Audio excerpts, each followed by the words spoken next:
Buenos días, amigos y amigas de Café de Economía.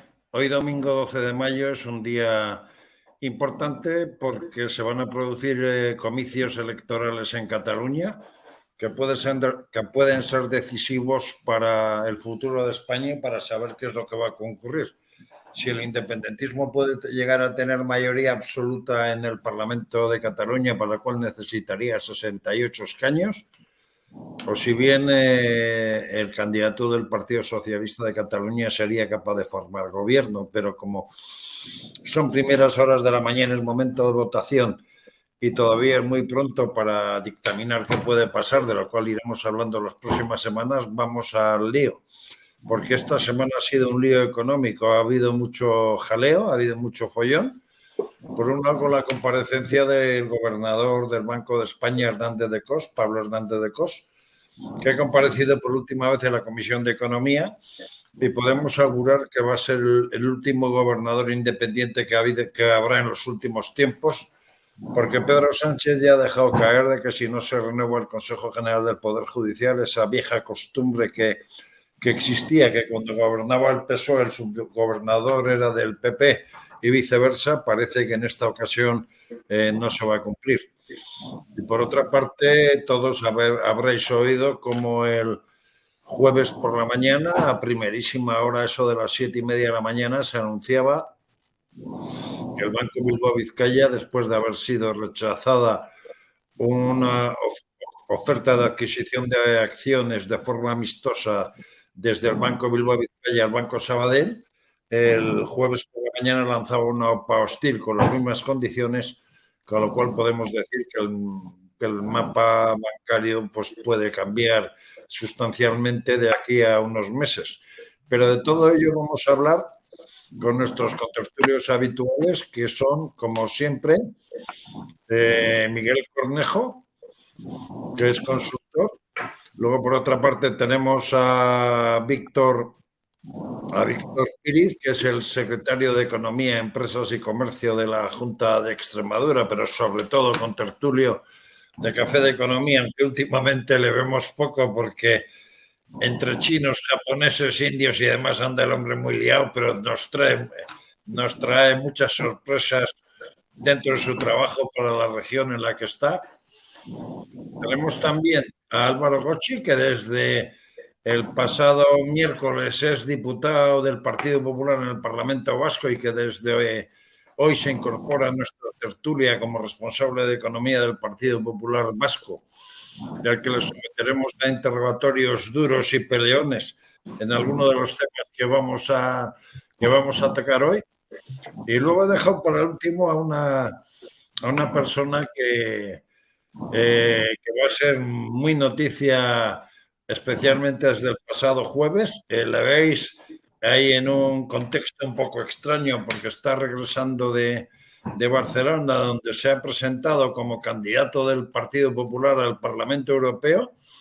Y os estaréis dando cuenta que me estoy refiriendo a Santiago Sánchez, economista, asesor del Grupo Parlamentario Popular y seguramente eurodiputado, pero señor Sánchez, que ni se le ocurra a nadie impedir que usted esté en Café de Economía, porque si no la atamos con cadenas, ¿eh?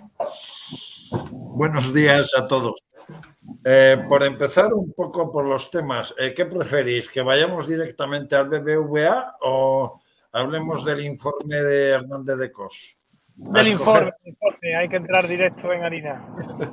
Pues don Víctor Píriz, secretario de Economía, Empresas y Comercio de la Junta de Extremadura.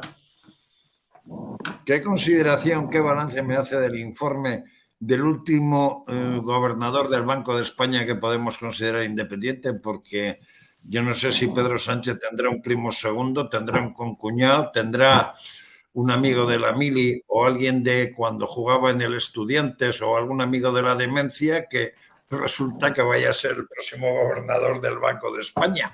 Don Víctor, en esta conferencia de Hernández de Cos, en la que podemos decir que presentaba un buen balance y que nos hablaba, por un lado, del plan cuatrienal que ha tenido respecto a la mejora de instrumentos y de del Banco de España y de otro tipo de cosas, ¿cómo podemos calificar su gestión por un lado y el balance de lo que presentó en la Comisión de Economía del Congreso?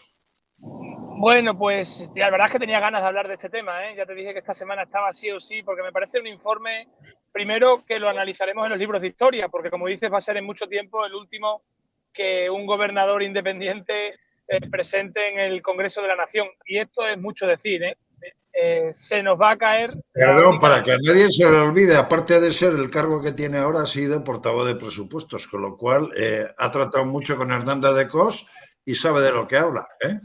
Pablo Hernández de Cos para mí es la persona más brillante en el entorno económico ahora mismo en nuestro país, y ha sido un honor poder interpelarlo en el Congreso y un orgullo que alguien de su nivel y de su calidad intelectual haya representado al Banco de España durante estos años. Dicho esto, y con toda la pena que me da el que se vaya a perder sin duda la única institución independiente que nos queda en España. Recuerdo que Sánchez ya ha colonizado el CIS, que ha colonizado el INE, y cómo estamos notando su colonización en el INE. Yo, que soy el responsable del Instituto de Estadística de Extremadura, os puedo contar cómo han cambiado las estadísticas a nivel nacional. Ha colonizado la agencia EFE, ha colonizado la Fiscalía, ha colonizado todas las instituciones posibles. Le faltaba el Banco de España, solo era cuestión de tiempo que acabara el mandato, y acaba ahora.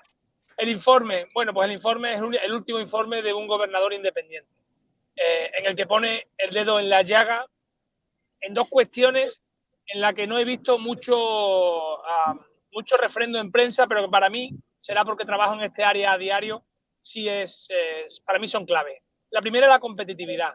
Nos marca el desastre de la competitividad que tenemos en España, como la ralentización del incremento de la competitividad de nuestra economía es brutal, y cómo esa ralentización de la competitividad está lastrando las posibilidades de crecimiento de España. Y en segundo lugar, hay una diapositiva que es brutal, en la que nos habla del marco institucional y de la confianza en las instituciones de las principales economías del euro.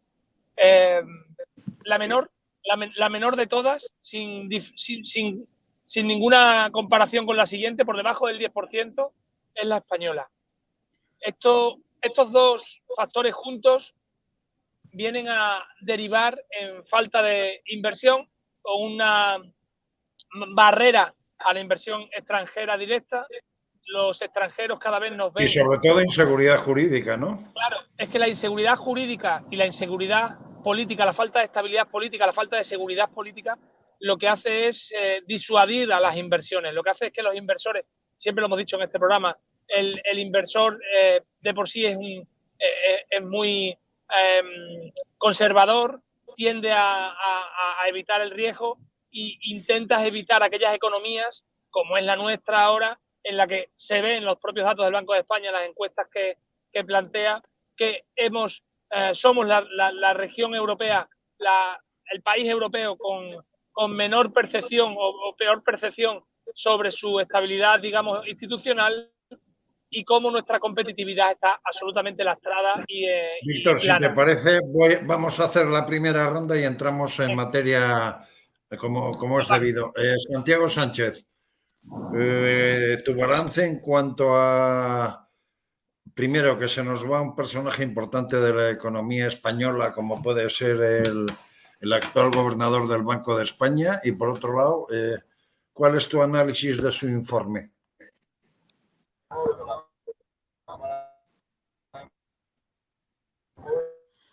¿Nos oyes, Santiago?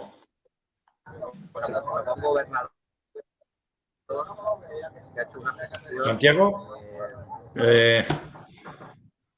¿Santiago?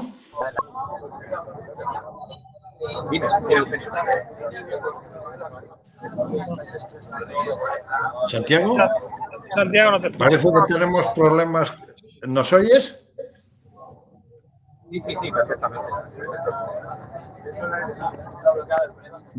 Parece que tenemos problemas. Vamos a pasar a otro contertulio e intentaremos, antes de finalizar la ronda, volver a hablar con él. Miguel Cornejo, ¿qué nos puedes decir tú del informe del gobernador del Banco de España, Hernández de Cos? Bueno, primero, Víctor ha centrado el tiro muy bien. El casi es gobernador ha hablado con bastante libertad y con bastante franqueza, cosa que en los informes del Banco de España, pues entre tecnicismos y corrección, pues suelen ser menos claros. El problema principal que tenemos es de competitividad. La competitividad no crece porque no hay inversión. No hay inversión porque no hay confianza en las instituciones. Y no hay confianza en las instituciones porque tenemos un gobierno que las coloniza y que las utiliza de un modo partidista y además inconsistente y con mala gestión. Ah, lo ha dicho con todas las letras para quien quiera escucharlo. Y que sea capaz de decirlo donde lo ha dicho, pues es un tiro de parto que dicen de irse. Tiro de parto de los ingleses cuando alguien se va y dispara hacia atrás. Dice, pues esperemos que escuche. Y en cuanto a la posibilidad que se ha dicho de que sea el último, hombre, yo espero que no, porque no es un puesto. Esto no es Turquía, en resumen, estamos en la Unión Europea.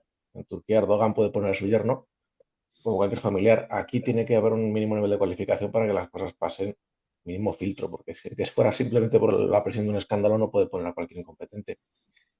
Que sea alguien más domesticado y con menos disposición a hablar claro, seguramente, pero espero que no sea un inútil Pero técnico como tenemos se un denuncia para otras ejemplo cosas. claro, Miguel, que es el último, o sea, el gobernador anterior a Hernández de Cos, que era Fernández Ordóñez, con el que era más un gobernador de carnet que no un técnico económico, por llamarlo de alguna forma, ¿no? Pero no influía en el funcionamiento del Banco de España. Otra cosa es cómo se publican las cosas, más allá de lo necesario. Una cosa es que tengas a un mascarón de pro y otra cosa es que interfieras en el funcionamiento de una institución crítica como es el Banco de España. Que hagas, repito, que hagas lo que hizo Erdogan, que sí que es intervenir en las políticas monetarias, es una barbaridad. Y eso creo que no está en las cartas. Espero. Vamos a ver si podemos hablar ahora con Santiago Sánchez. Santiago, ¿nos oyes? ¿Qué balance haces del informe Hola. del gobernador Hernández de Cos? No, el informe viene a ratificar lo que ya sabíamos, los problemas estructurales que tiene la economía española, empezando por la competitividad, como bien ha dicho nuestro amigo, que tiene diferentes derivadas. Una derivada primera inmediata que es de productividad, con un déficit que tenemos de productividad derivado por la ausencia de inversión privada. Ya sabéis que estamos ofreciendo por encima de los niveles de pandemia en cuanto a gasto público, inversión pública. Seguimos con un déficit profundo de casi 3 puntos, algo menos, de la inversión privada y con un déficit importante en todo lo que tiene que ver con innovación y desarrollo. Y este problema de productividad, el gobernador de España lo señala precisamente en su informe, y a mí me preocupa mucho el análisis que hace en cuanto al envejecimiento de la población española y la falta de garantía sobre la sostenibilidad del sistema de pensiones de cada. Parece que tenemos problemas técnicos con Santiago. Sí.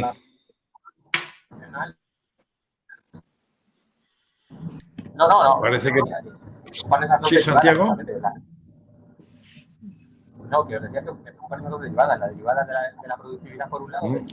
Como vamos a intentar resolver los problemas técnicos, mientras tanto voy a preguntarle a Álvaro Gocci, diputado del Parlamento Vasco y una persona muy entendida en temas industriales, en temas de productividad y sobre todo que va a ser el nuevo responsable en materia económica del Partido Popular Vasco en el Parlamento.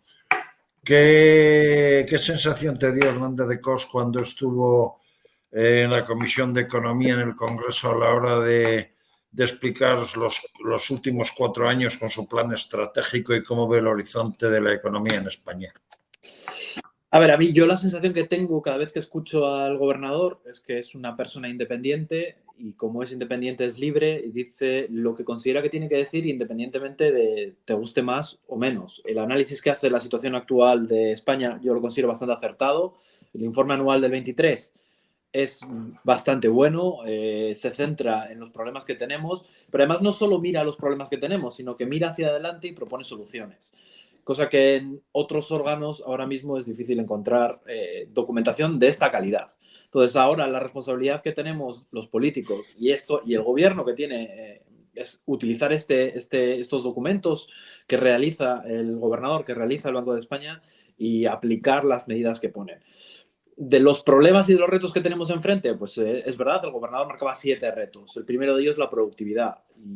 Y incidía mucho en alguna de las medidas estrella que está poniendo el gobierno que pueden ser contraproducentes, como por ejemplo reducir el número de horas por los trabajadores, manteniendo el salario íntegro, lo que dice que es completamente contraproducente y que puede generar más paro. Habla mucho de la maquinaria, de la inversión, también como decía Santiago, si no invertimos en máquinas no vamos a poder producir mejor y no vamos a ayudar. Pero también hablaba del problema también habla de la tasa de paro estructural que tenemos en España, que en el caso de los jóvenes es excesivamente alta, somos los más altos de la Unión Europea. Habla también de los problemas, de otros problemas derivados y que a veces hablamos menos, pero que tienen mucha trascendencia. Porque cuando hablamos de la transición ecológica que viene por delante, cita a las personas más vulnerables, que pueden ser los más afectados con el incremento de los costes de los productos a la hora de adquirirlos, como pueden ser las personas en paro, las personas jóvenes, que el día de mañana, un caso concreto puede ser la adquisición de un coche. Los coches ahora eléctricos no valen lo mismo que un coche diésel hace 5 años, entonces pueden suponer una barrera de entrada más difícil. Es decir, hace un panorama de la situación acertado, propone una serie de medidas y ahora está en nuestra mano aplicarlas o no. Ojalá el gobierno escuche y sea abierto a la crítica, cosa que no ha demostrado los últimos 6 años. Santiago, ¿nos escuchas? Intentaremos recuperarle, pero mientras tanto, Víctor, el gobernador a lo largo de estos últimos 4 años ha hecho un plan estructural con 5 puntos importantes en cuanto a la mejora de las condiciones de control por parte del Banco de España, de la robotización a la hora de llevar a cabo determinadas acciones y, por otra parte, en cuanto a dar seguridad a los inversores y también, de alguna forma, fiscalizar en condiciones a las entidades bancarias. ¿Tú crees que ha conseguido lo que quería o todavía le falta un poquito para que el Banco de España, dentro de la dependencia que tiene el Banco Central Europeo, sea una entidad segura, competitiva, que de alguna forma dé garantías de bienestar y sobre todo de información y de protección a los consumidores financieros, que en este caso somos los españoles?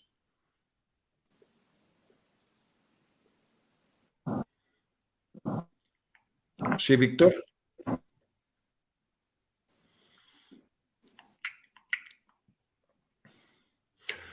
Pedimos disculpas por estos pequeños problemas técnicos que estamos teniendo, pero a veces no nos queda otra que tener a nuestros contertulios en momentos que están viajando, porque si no sería imposible contar con ellos. Miguel Cornejo, ¿tú cómo ves esa cuestión? ¿Crees que de alguna manera Hernández de Cos ha conseguido el objetivo de poner el Banco de España, vamos a decir, en pole position para poder tener bien controlado el sector bancario, la economía, hacer que sea una entidad garante para los consumidores y, en definitiva, pues que sea la garantía de una buena gestión financiera en España? Sobre todo de cara a los bancos y grandes instituciones financieras, sí, en cuanto a, llamarlo, distribuidores de fondos y otras cosas por el estilo. A ver, todos los temas de lo que llaman Know Your Client o Your Customer, todos los temas, llámalo de blanqueamiento de capitales, todos los temas de control del riesgo en este tipo de entidades más chiquitito que banco, hay siempre ahora más trabajo que hacer, pero lo que es trabajar con las entidades sistémicas que llaman, yo creo que sí, que has hecho los deberes muy bien. Estamos a la altura, yo creo, de la gobernanza europea. Otra cosa es, pues sí, estamos un poquito por debajo en capitalización o en solvencia, pero un poquito por debajo. No tenemos una situación de riesgo tan grave como para que eso sea preocupante, pero yo creo que está bien hecho. Francamente, el trabajo es como para que se despida tranquilo, porque ha avanzado bastante. Álvaro, de alguna forma tú, ahora que vas a empezar de manera fuerte en el mundo legislativo de la economía y concretamente en una comunidad autónoma muy especial como es el País Vasco, resulta que uno de los elementos, y antes hablabas de juventud, que se están produciendo es que la propia Confederación Empresarial Vasca está solicitando que el gobierno vasco haga todo el esfuerzo para que la gente que se marchó retorne. ¿Pero tú crees que se dan las condiciones político-económicas adecuadas para que eso pase, o más bien es una ensoñación que se dice por decir? Las condiciones han mejorado con respecto a los años 80 o 90 en Euskadi, pero es verdad que todavía existen miedos y lo hemos visto en las elecciones. Esta posibilidad de que Bildu pudiera llegar a tener más votos de los que ha tenido, evidentemente retrae cualquier tipo de inversión. Lo estamos viendo en los datos macros de Euskadi y es difícil convencer a alguien en Euskadi que invierta si la segunda fuerza política de esta región está pidiendo medidas de corte comunista.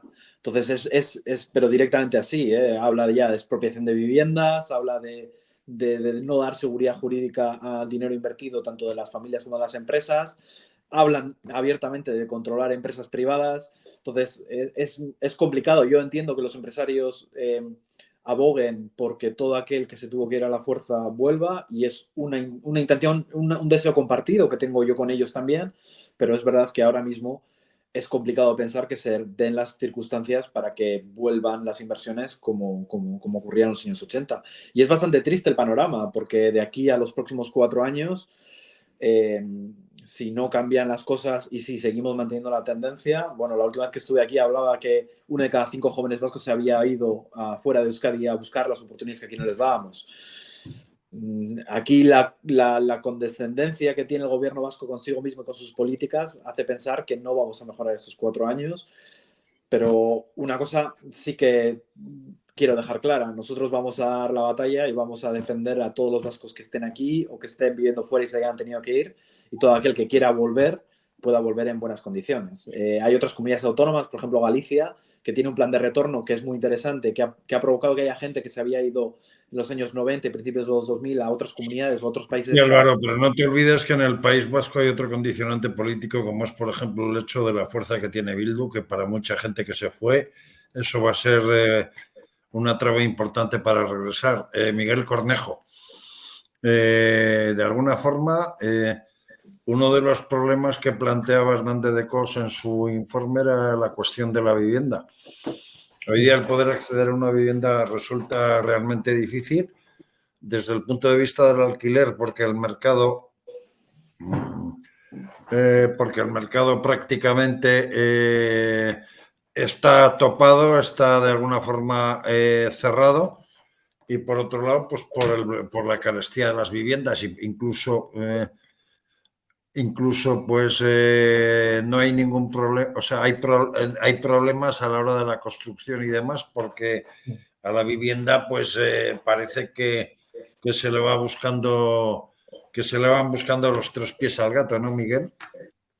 Sí, yo, si me permites, querría antes empezar por aportar algo más sobre lo que ha dicho Álvaro. Dices, el problema para volver al País Vasco, el que se ha ido, no es que se haya ido buscando oportunidades y ya será las de mejores, como podía pasar en Galicia. La gente se ha ido porque había mejores condiciones de trabajo, mejores condiciones de negocio fuera. La gente se ha ido al País Vasco porque había una presión social de un tipo de gente que consideraba que quien no pensaba como ellos, pues no merecía un trato igual. Vamos a ser generosos y dejarlo ahí. Entonces, y eso no ha cambiado. Eso está en el gobierno, eso es el PNV. Es que luego encima tenemos a Bildu allí y encima les tenemos trabajando en un estatuto de autonomía nuevo que ya prevé incluso que haya prácticamente 2 clases, de los que están registrados como ciudadanos y todos los demás. Entonces, hay una serie de barbaridades en el aire que, si hablábamos antes del impacto de las instituciones en el desarrollo económico en el País Vasco, está peor que el resto de España como sitio donde ir. Entonces, prácticamente cualquiera, entiendo, que se plantee hacer una inversión en un País Vasco o en otro sitio, va a haber un nivel de inseguridad jurídica, un nivel de exigencias arbitrarias en temas de idiomas y de legislación. Pues están compitiendo en desventaja. ¿Es que alguien puede sentir que es su tierra? Pues quizá, pero estamos hablando de 2 generaciones, más allá, ¿eh? O sea, la gente no se ha ido hace 2 días. Son familias que se fueron hace 20 años. Volver, me parece a mí que es soñar. Y desde el punto de vista de la vivienda, que es un tema que creo que hemos tratado aquí también recientemente, ahí hay un problema efectivamente que viene de largo. Es el parque, pero el precio de la vivienda viene determinado por el parque disponible a la venta, es decir, con lo que se construye, y a las condiciones en las que se construye. Y cuando hay poco suelo, el precio es caro y se construye poco. Cuando no Pero se el tema de la construye, que es lo que está vivienda, pasando, el tema de la vivienda tiene muchos factores, porque se echa mucho la culpa de que, por un lado, la vivienda es cara, que efectivamente la vivienda es cara, particularmente en el norte de España. Por otro lado, el mercado del alquiler, pero nunca hablamos de los ayuntamientos, sus planes generales de ordenación urbana en cuanto a dar suelo público para la construcción de viviendas. Es muy complicado ese tema porque dependiendo de las zonas, incluso ese suelo público a veces se utiliza para sacar beneficios para los ayuntamientos, por ejemplo, en zonas costeras y demás, ¿no? cuando necesitan financiación. Nosotros, durante toda la campaña, nosotros en temas de vivienda, nosotros siempre hemos dicho, y es algo que sigo manteniendo, porque creo que es un argumento válido. El mercado de la vivienda al final es un mercado que se rige como cualquier otro mercado, ley de la oferta, ley de la demanda. Si tú fomentas mucho la oferta, se genera un desequilibrio y el precio sube. Entonces, todas las medidas... y el precio sube o baja dependiendo de lo que estés haciendo. Todas las medidas que está haciendo el gobierno actual lo que está haciendo es fomentar que haya más demanda, pero la oferta la restringen. Cuando hablamos de aquí, de ley de suelo, es otra de las cosas que nosotros recogíamos en el programa. Decíamos, hay que modificar la ley de vivienda, pero hay que modificar la ley de suelo. O sea, hay que construir más, porque si construyes más, el precio de equilibrio va a bajar. Tan sencillo como eso. Esto funciona con...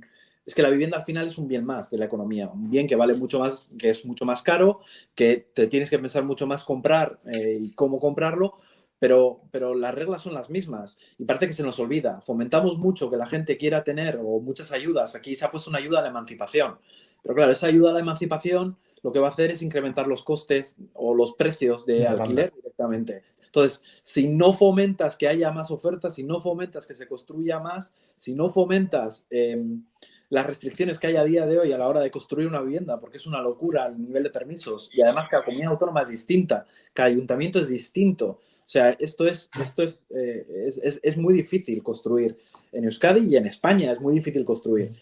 Entonces, si no fomentamos la oferta, no vamos a conseguir bajar el precio porque la demanda está incrementándose. Miguel, si te parece, vamos a pasar al segundo tema de la semana absolutamente importante, como es esa OPA hostil del BBVA hacia el Banco Sabadell. Una OPA hostil que va con las mismas condiciones que la oferta pública de adquisición de acciones que realizó el Banco Bilbao de forma amistosa y que fue rechazada por el Consejo del Sabadell. ¿Tú ves viable esa operación? Y por otra parte, hay que tener en cuenta que el Banco Bilbao, Vizcaya, tiene necesidad de ese sector que ocupa el Sabadell por una cosa. Tiene una excesiva exposición a Latinoamérica por su gran concentración de inversiones en México, que allí hay que tener en cuenta que está López Obrador, y por otra parte tiene una gran exposición también de inversiones en Turquía con Erdogan.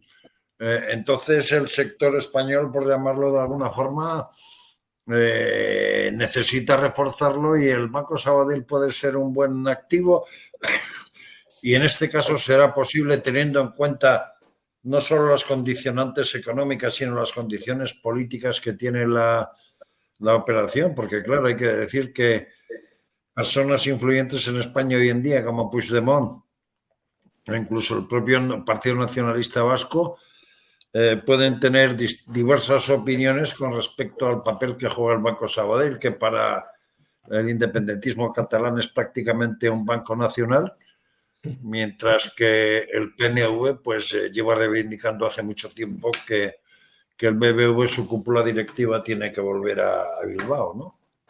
Fantasía nacionalista desde ayer y nunca. Son dos entidades mucho más grandes que sus mercados nativos. Que el BBVA de Bilbao. ¿Por qué y para qué? Si la tiene en Londres, la tiene mejor todavía.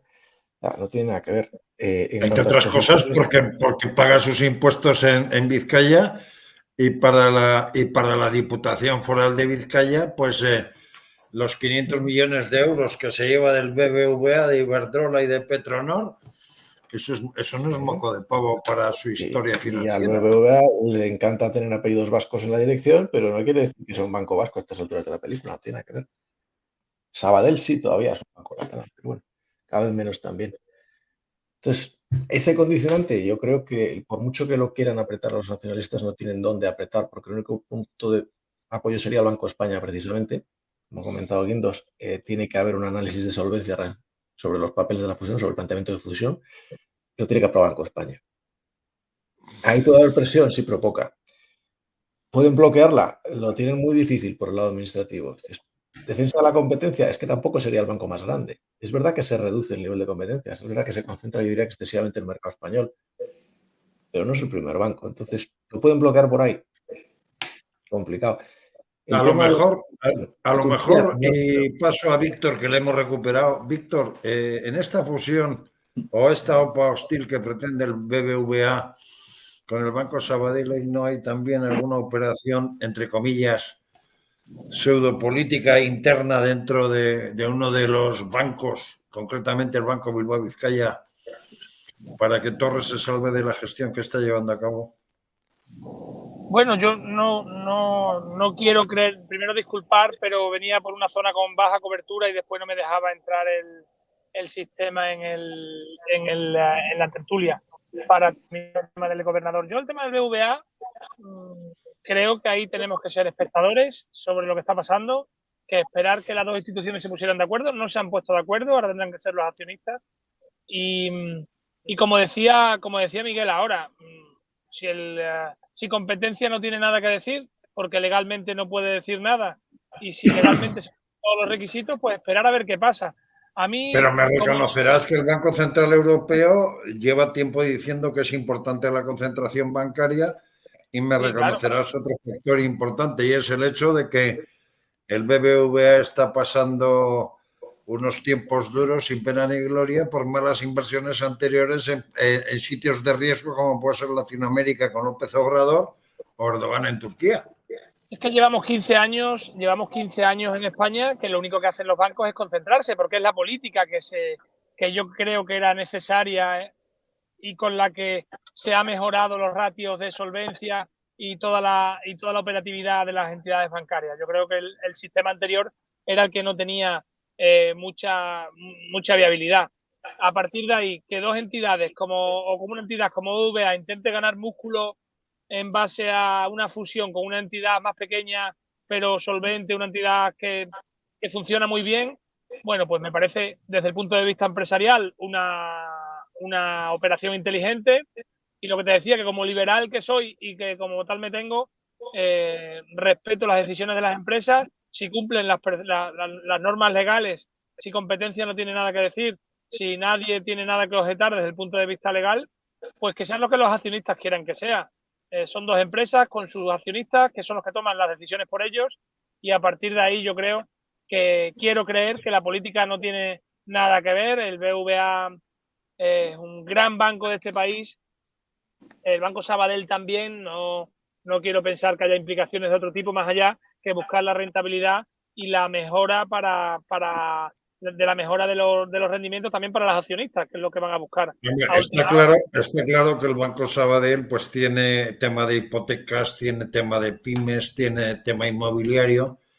Es una entidad bastante fuerte, pero Álvaro Gochi, tú que vives muy cerca de un sitio muy emblemático del País Vasco y de la economía española como es Neguri, que seguramente a lo mejor los sábados por la mañana vas a tomar el vermú a un sitio como Tamarises, ¿cómo ves el tema?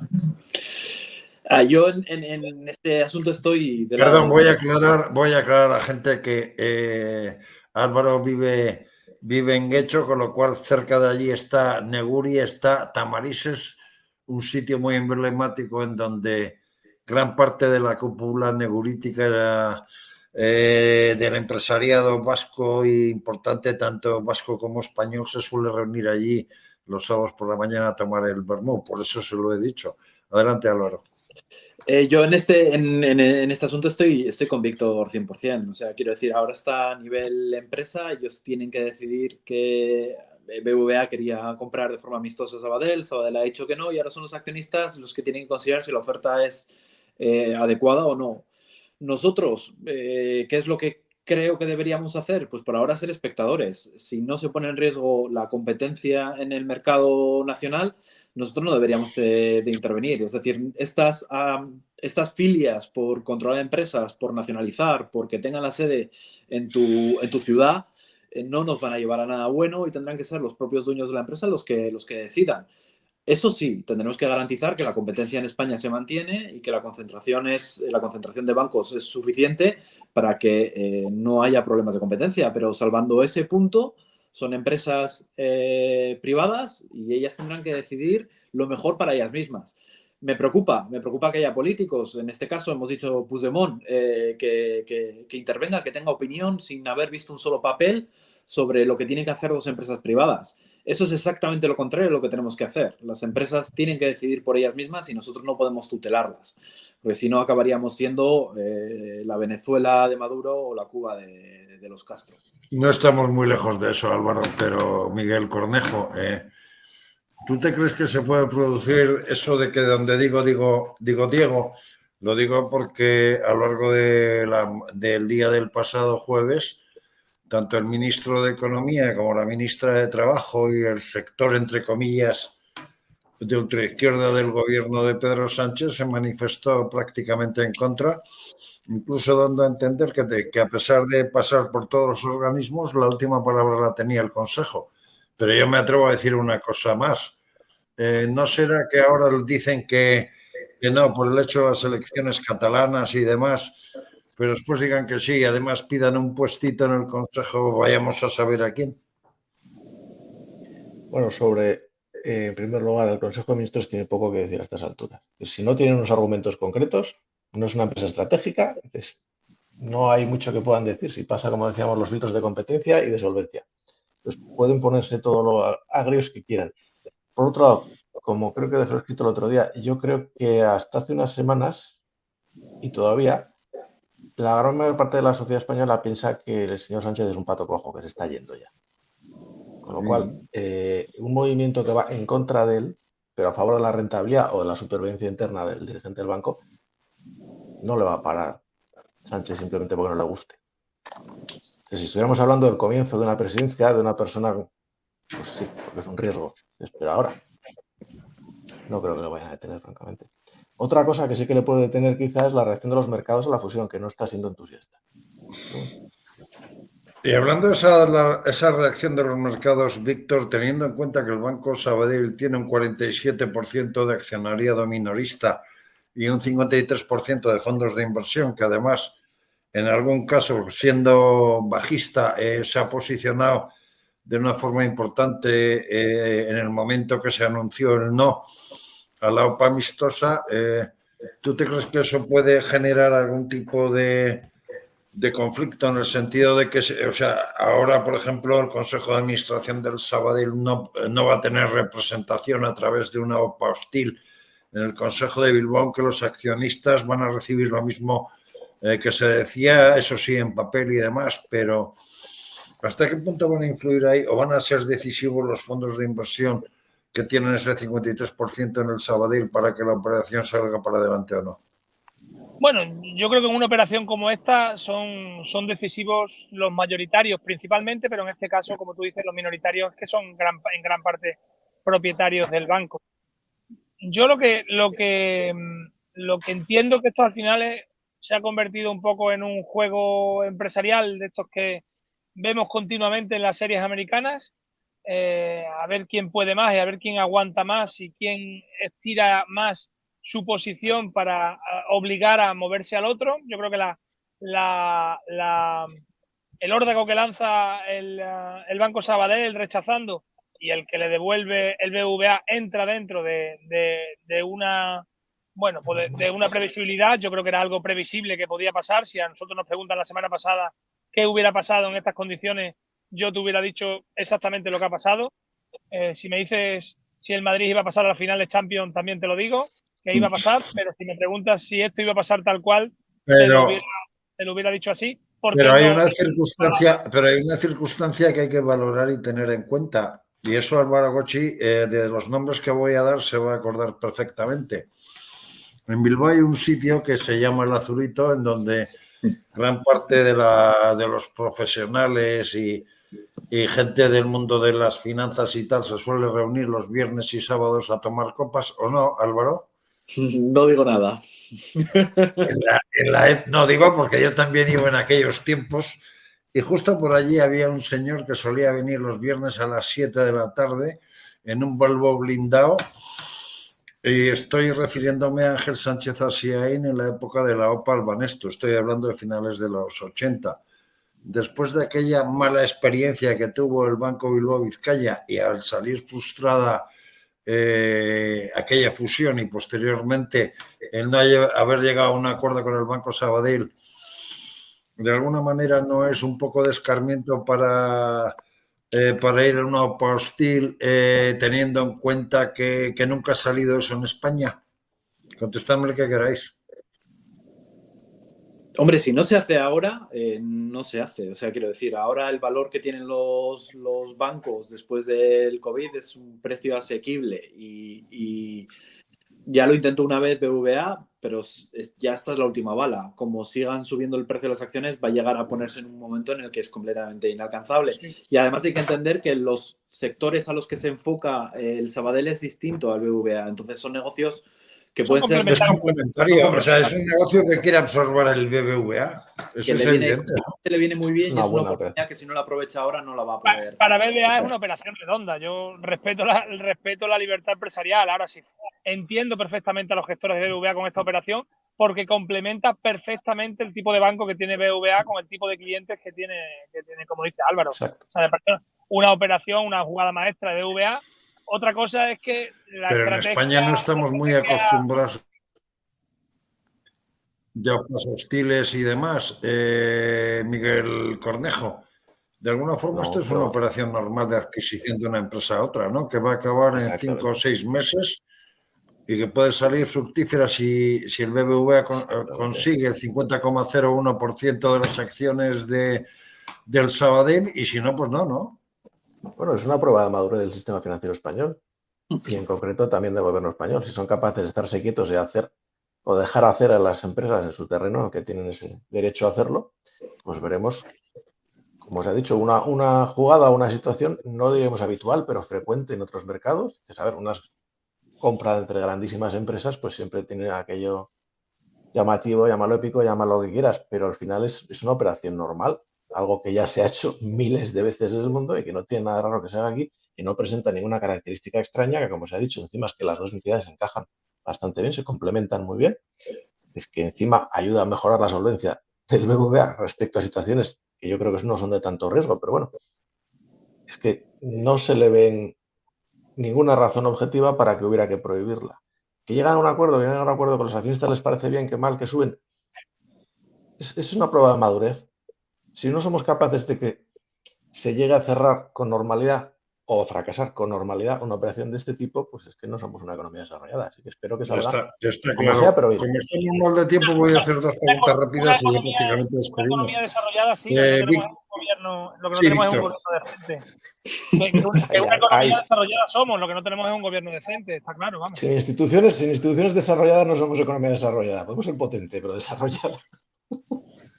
Pero vamos a ver, de alguna forma, además, y enlazando cuando en el tiempo que tú no has podido estar, Víctor, por los problemas técnicos, es evidente que el sistema financiero y el sistema bancario español no solo es solvente, sino que tiene bien hechos aquellos famosos test de estrés que se decía en su momento y que quizás sea uno de los sistemas bancarios más fuertes y más sanos de Europa, ¿no? Os escuchaba y me da pena no poder intervenir sobre ese tema, porque creo que el trabajo que se ha hecho en el Banco de España en estos últimos 6 años ha sido, en este aspecto, bastante serio, bastante profesional. Yo no sé si denominarlo brillante, porque la brillantez al final es un grado excelso y es muy difícil con este entorno, con este gobierno, con el entorno que se ha encontrado, alcanzar la excelencia sin poder decir lo que pensaba. Yo que he interpelado varias veces a Pablo Hernández de Cos, es que había que analizar hasta sus silencios. Era casi más importante lo que no decía que lo que decía. Y en medio de ese ambiente, ser capaz de controlar como ha controlado, de hacer su trabajo de supervisión bancaria bien, de forma eficiente, sin ningún riesgo sistémico que haya sido evidente y que haya llevado a ninguna quiebra, más allá de algo impredecible, creo que tenemos que valorar muy positivamente su mandato, y yo por eso digo que es una pena que el mandato se le agote, que deje de ser gobernador y que venga lo que venga, cerraremos los ojos y bueno, pues que España es que es otro más, y el problema del A lo del mejor le gobernador vemos en otro tipo de actividades a no mucho tardar si se producen determinados acontecimientos políticos, ¿no? Ojalá, ojalá, ojalá. Lo dice porque sonó como ministro del Partido Popular. A mí me encantaría un ministro como Pablo Hernández de Cos, y lo digo aquí en público. A mí me encantaría un ministro, lo conozco personalmente, sé de su capacidad personal y de su capacidad técnica y de su destreza. Creo que es una persona que puede representar, porque lo ha hecho en instituciones europeas perfectamente, a la economía española, lo ha hecho en el Banco Central Europeo de forma ahí sí brillante, y creo que sería un gran ministro de Economía. Si fuera con el PP, mejor, claro. Pues amigos y amigas de Café de Economía, mientras esperamos los resultados de las elecciones catalanas, que serán allá por las 8 de la tarde, disfrutar del día, nosotros seguiremos hablando de estos temas, y además ahora que entramos en campaña de las europeas vamos a analizar a fondo estos tertulianos y los dos que nos faltan, porque, a ver, están obligados por razones de trabajo a viajar y no ha sido posible mantener una buena conexión con ellos. Hablaremos de los fondos New Generation, hablaremos de la importancia de la cuarta economía europea en cuanto a influencia y qué puede pasar en determinados puestos en Europa dependiendo de quién gane las elecciones. Se prevé que el Europe Party Popular, el Partido Popular Europeo, gane las elecciones. Ahora hay que saber si va a necesitar a los socialistas europeos o bien va a ir con los liberales o qué es lo que va a hacer. Y si por otra parte a lo mejor es el momento para que el señor Pedro Sánchez busque una salida que coja las de Villadiego y se nos vaya a Europa. No nos quería esa breva, ¿verdad? Amigos y amigas de Café de Economía, hasta la semana que viene y a disfrutar del domingo. Hasta luego.